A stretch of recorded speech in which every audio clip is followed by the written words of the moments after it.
So we'll talk about soaps and detergents today. Before that, what are soaps? Soaps are sodium or potassium salts of long chain fatty acids. Okay, read that definition again. Soaps are sodium or potassium salts of long chain fatty acids. क्या मतलब होता है इसका? इसका मतलब ये होता है that soaps are made by oil. Fatty acids हमको कहाँ से मिलते हैं? Generally they are vegetable oils and animal oils they are used. So vegetable oil को जब हम यूज करते हैं सोप बनाने के लिए, so let me right it again, vegetable oil, फिर इसमें हम कोई भी सोडियम या पोटेशियम वाला बेस डालेंगे. फॉर एग्जांपल हमने सोडियम हाइड्रोक्साइड डाला तो क्या होगा, वेजिटेबल ऑयल में बहुत लंबे लंबे फैटी एसिड्स होते हैं. ये सपोज मैं आपको फैटी एसिड्स बता रही हूँ. फैटी एसिड्स को हम ऐसे डिनोट कर सकते हैं, you have to make long chains.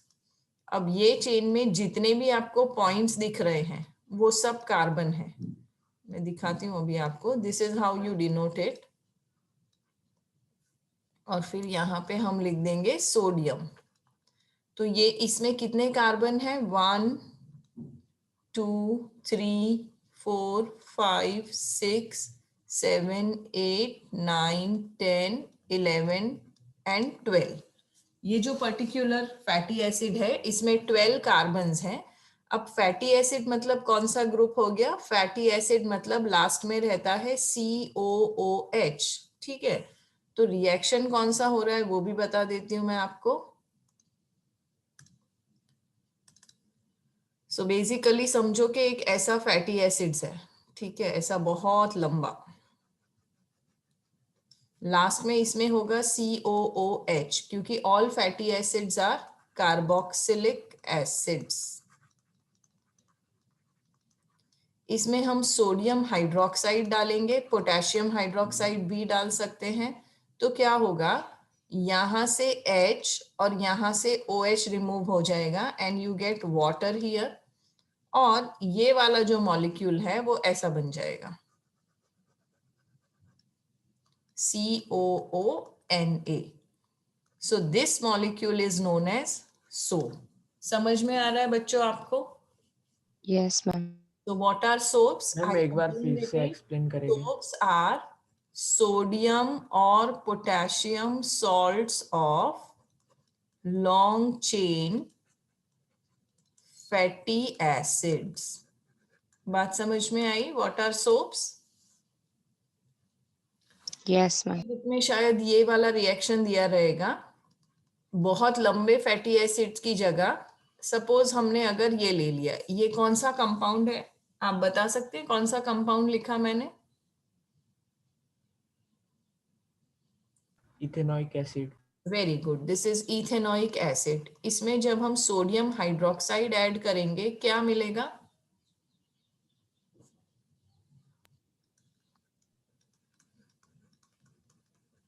यहां से OH रिमूव हुआ, यहां से H रिमूव हुआ. So this is what I get. तो ये जो मिला this is known as sodium ethanoate. क्या बोलेंगे इसको? Sodium ethanoate ethanol. Which is equal to soap. But soap में ये वाला जो चेन है, जैसे यहाँ पे 2 कार्बन का चेन है, सोप में लंबे लंबे कार्बन चेन्स होते हैं. इट में बी 20 कार्बन, 22 कार्बन एक्सेट्रा. समझ आ रहा है बच्चों आपको? This reaction is not given in text book but that is what is used to make soap. समझ आ रहा है आप लोगों को? Yes, yes ma'am. Ma'am. Okay. अब हम देखेंगे कि सोप काम क्या करते हैं और कैसे करते हैं. तो हम क्यों यूज करते हैं सोप को, बताओ? Where do you use soap? You use soap for cleansing oil, है ना. जैसे फॉर एग्जाम्पल आपने अभी खाना खाया है, पराठे खाए आपने, आलू के पराठे बटर में डुबो डुबो के. खाते हो या नहीं खाते हो ब्रेकफास्ट में? Yes or no, children? Yes, ma'am. खाते हो ना? ओके. फिर अगर आप सिर्फ पानी से हाथ धोगे तो हाथ साफ हो जाएगा? No, ma'am. No ma'am. नहीं होगा. उसके लिए आपको क्या करना पड़ेगा? सोप यूज करना पड़ेगा. तो सोप ऑयल के स्टेन्स को या ऑयल को क्यों क्लीन कर पाता है? उसके लिए हम एक एक्टिविटी देखेंगे. Everyone, today we're going to learn if water can mix with oil or not. And if it doesn't, how do we make it mix with water?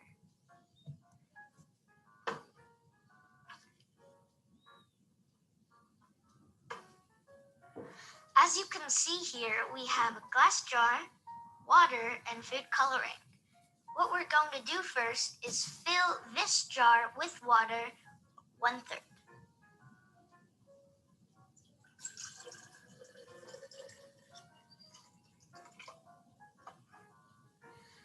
Now we filled up the jar with water.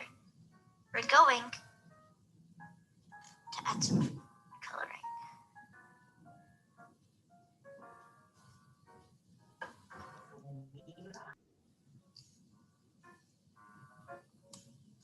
Now we're going to add oil to see if it mixes with water.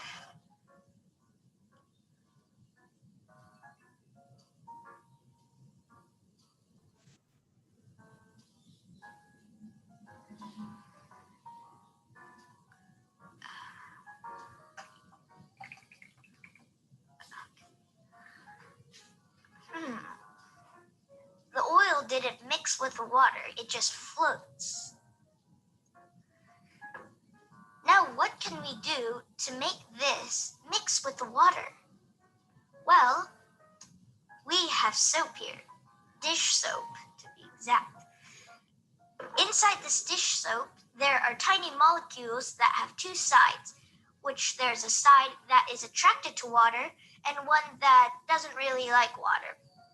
So if we put this in, the water-liking side will stick to the water, while the side that doesn't like water will stick to the oil.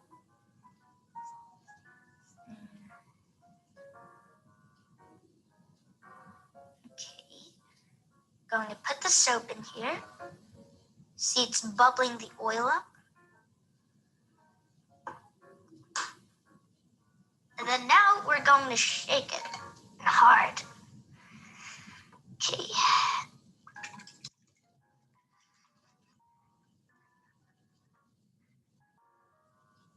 Okay.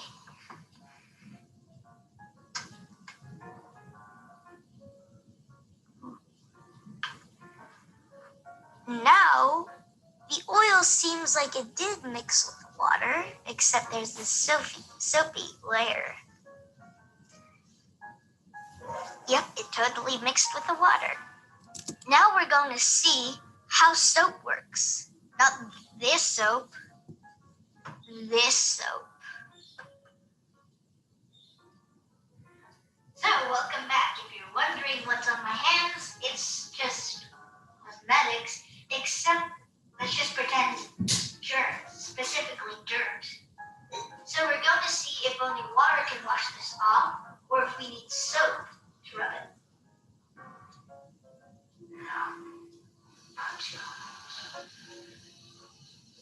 Oh, it's hard to... What's happening right now is there's friction between my hand and the water, so it's only making it worse, and it's not rubbing anything off at all. And now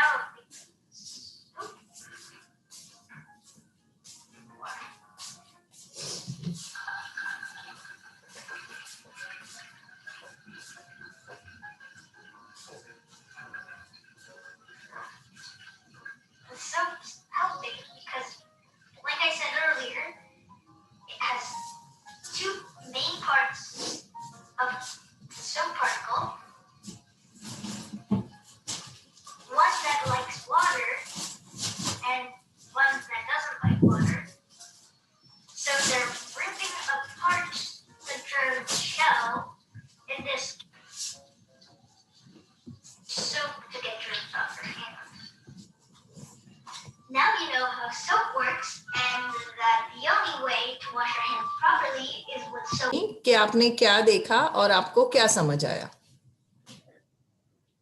ma'am जब उसने means पानी में oil डाला तो oil तो float कर रहा था. So oil plus water, oil floats, doesn't mix. Yes. और जब उसने सोप डाला तो और ये दोनों चीजों में जब उसने सोप डाला तो क्या हुआ? ऑयल मिक्स हो गया वाटर के ऑयल साथ. मिक्स हो गया.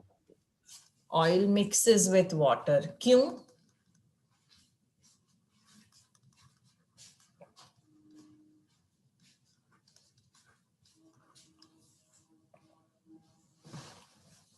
चलो इसका आंसर देते हैं. Whenever oil is mixed with soap, there is something taking place जिसको बोलते हैं micelle formation. क्या बना? Micelle बना. Now what is this micelle? Let us see. आपका जो सोप था ना, इसमें दो पार्ट्स थे. कौन से दो पार्ट्स? हाइड्रोफोबिक और hydrophilic.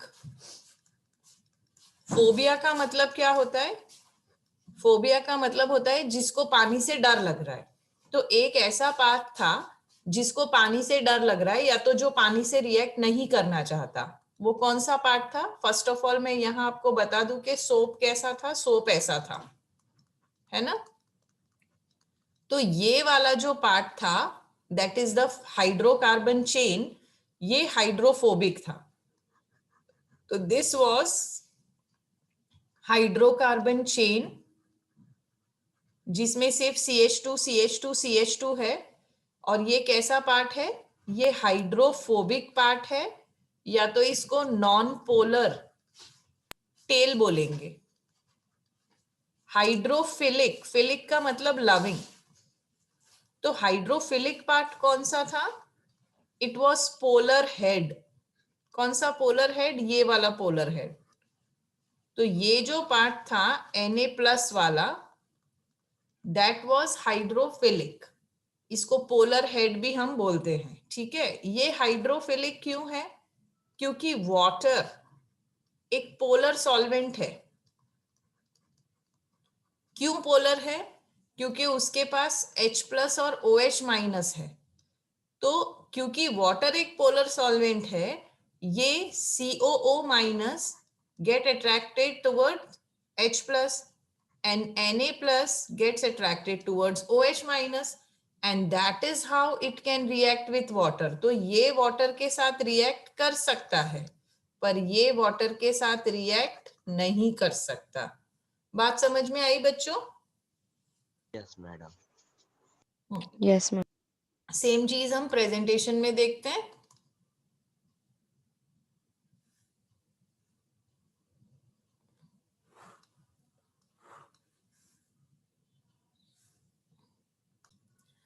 Okay, so if you see here, same चीज जो मैंने आपको बताई. सोप्स आर लॉन्ग चेन और potassium salts of carboxylic acid.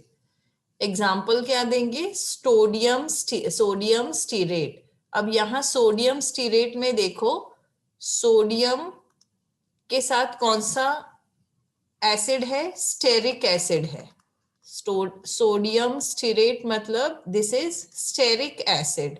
और स्टेरिक एसिड में कितने कार्बन है? स्टेरिक एसिड में 17 कार्बन्स हैं. इतना समझ में आया बच्चों? Yes, ma'am.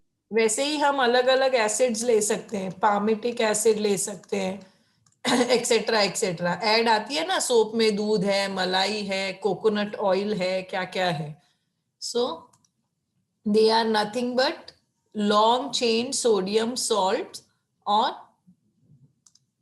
Of long chain fatty acids. Okay, तो सोप का स्ट्रक्चर कैसा हुआ? एक है हाइड्रोकार्बन पार्ट जो यहाँ पे दिख रहा है, विच इज वाटर रिपेलिंग, या तो इसको हाइड्रोफोबिक बोल सकते हैं, या तो इसको नॉन पोलर चेन भी बोल सकते हैं. और दूसरा है आयोनिक पार्ट, या तो वाटर अट्रैक्टिंग पार्ट, या तो आप इसको बोलेंगे hydrophilic part. and it is also known as polar head. Okay ये आपका हो गया hydrophobic part.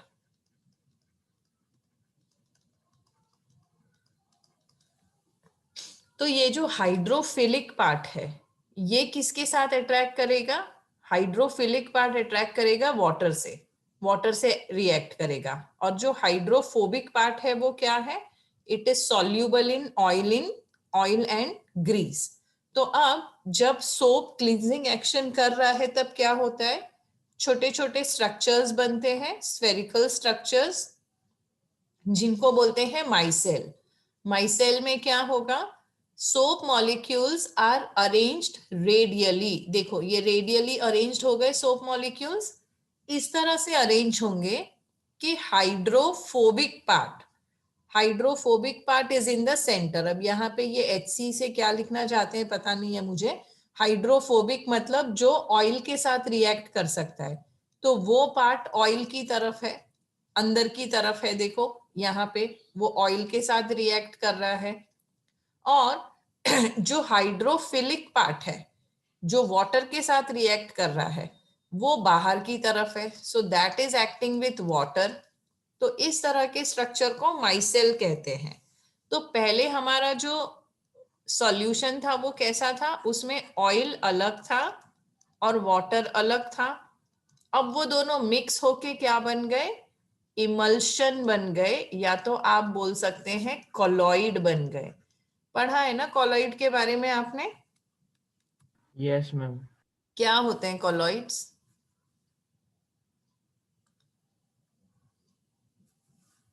What are colloids? Colloids are between true solution and suspension. Okay तो अब यहाँ पे सेम चीज है. अब आप मुझे हेल्प करते जाइए, मुझे बताइए ये वाला कौन सा पार्ट है? ये जो पार्ट मैंने अभी बताया वो कौन सा पार्ट है? इज इट हाइड्रोफोबिक और हाइड्रोफिलिक?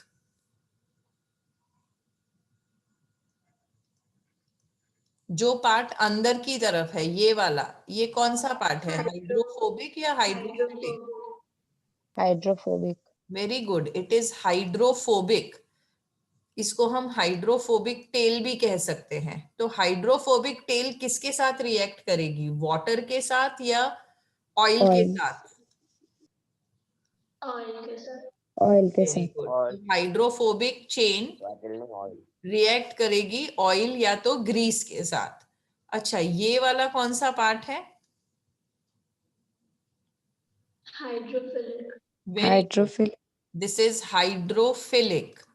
हाइड्रोफिलिक हेड किसके साथ रिएक्ट करेगा? वाटर के साथ या ऑयल के साथ? Water. दिस विल Water के साथ. वाटर. वाटर. अब क्या होगा? ये जो सोप मॉलिक्यूल है इसने डर्ट को पूरी तरह से घेर लिया है. अब जब आप इसको ब्रश मारोगे या वॉशिंग मशीन में डालोगे तो ये पूरा ऑयल वाटर से सॉरी कपड़े में से निकल जाएगा. कपड़े में से या अगर आप हाथ धो रहे हो तो हाथ से. तो क्लींजिंग एक्शन ऑफ सोप कैसे होता है? माइसेल फॉर्मेशन से होता है.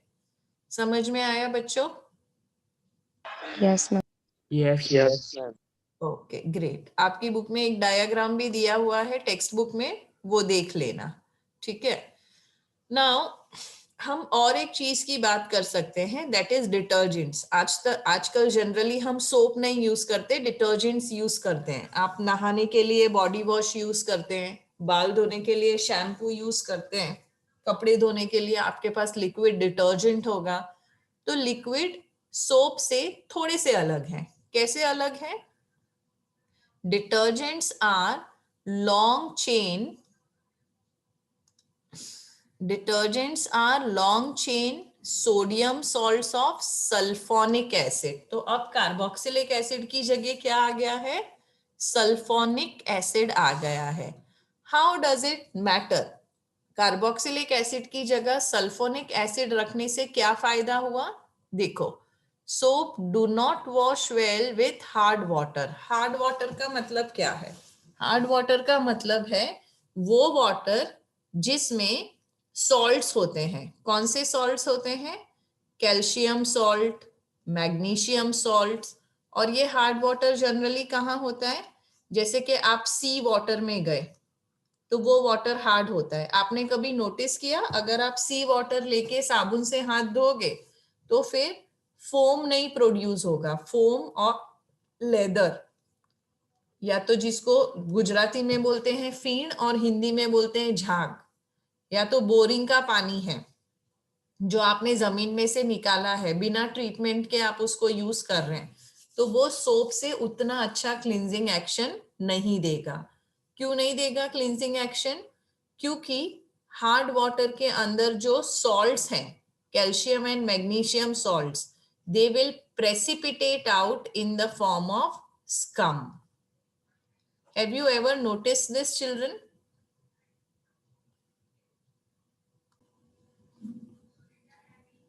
ओके, देखिए यहाँ पे क्या दिख रहा है।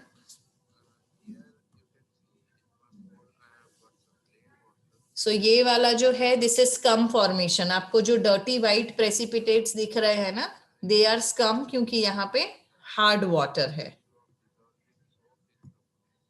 सो दिस इज एग्जैक्टली स्कम। क्यों फॉर्म होता है scum? When the soap reacts with salts of magnesium that are present in hard water, they will form insoluble precipitates. Detergent के साथ ये स्कम फॉर्मेशन नहीं होगा। So this is the same scum formation जो detergent में नहीं होगा पर सोप में होगा।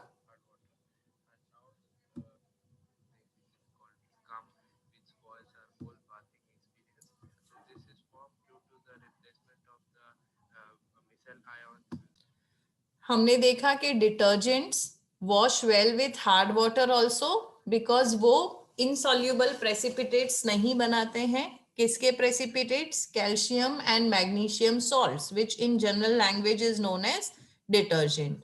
तो सोप्स और डिटर्जेंट के बीच में फर्क क्या है? Soaps are sodium salt of fatty acids, these are sodium salt of sulphonic acid. यहाँ पे सॉफ्ट वाटर में क्लिंजिंग मिलेगी, हार्ड वाटर में नहीं मिलेगी।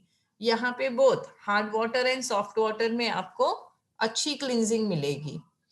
सोप्स डिटर्जेंट जितना अच्छा क्लीन नहीं करते हैं, डिटर्जेंट्स बेटर होते हैं, बट एक दिक्कत है, soaps are biodegradable, they don't cause pollution. लेकिन आप जो डिटर्जेंट्स यूज कर रहे हैं भर भर के, वो एनवायरमेंट में स्टॉकअप हो रहे हैं, इकट्ठे हो रहे हैं, they are non biodegradable and they cause pollution. समझ में आ गया बच्चों आपको?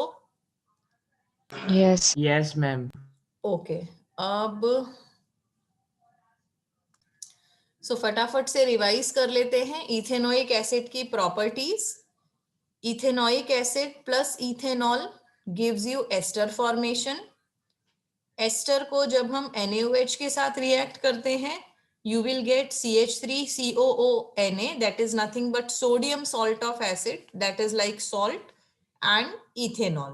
तो ये जो सेपोनिफिकेशन है, ये एस्टरिफिकेशन का रिवर्स रिएक्शन है। यहाँ पे एस्टर फॉर्म हो रहा है, यहाँ पे एस्टर ब्रेक हो रहा है। इथेनोइक एसिड अल्टीमेटली एक एसिड है, तो acid plus base gives you salt and water. तो यहाँ पे सेम रिएक्शन, यहाँ से H निकल जाएगा, यहाँ से OH निकल जाएगा। What you have here is sodium ethanoate. और जब हम इसमें कोई भी कार्बोनेट डालते हैं तो it will give you carbon dioxide and water. Sodium carbonate के साथ 2 मोल्स मिलेंगे, सोडियम हाइड्रोजन कार्बोनेट के साथ 1 मोल मिलेगा। अब ये वाली जो सारी रिएक्शंस हैं, ये 3, 1, 2 and 3, ये एसिड वाली रिएक्शन है। आपने एसिड दैट इज HCl के साथ भी ये सेम रिएक्शंस पढ़ी है, but what is the difference between HCl and ethanoic acid? ये मिनरल एसिड है, तो it is a very strong acid, pH कम होगा इसका, ठीक है, इट्स अ स्ट्रॉन्ग एसिड। लेकिन इथेनोइक एसिड, क्योंकि ये ऑर्गेनिक एसिड है, इट इज वीक एसिड। मतलब समझ में आया बच्चों? स्ट्रॉन्ग एसिड और वीक एसिड हम पहले भी बात कर चुके हैं, तो यहाँ पे एफरवेसेंस कम होगा। So that is the difference between mineral acid and organic acid.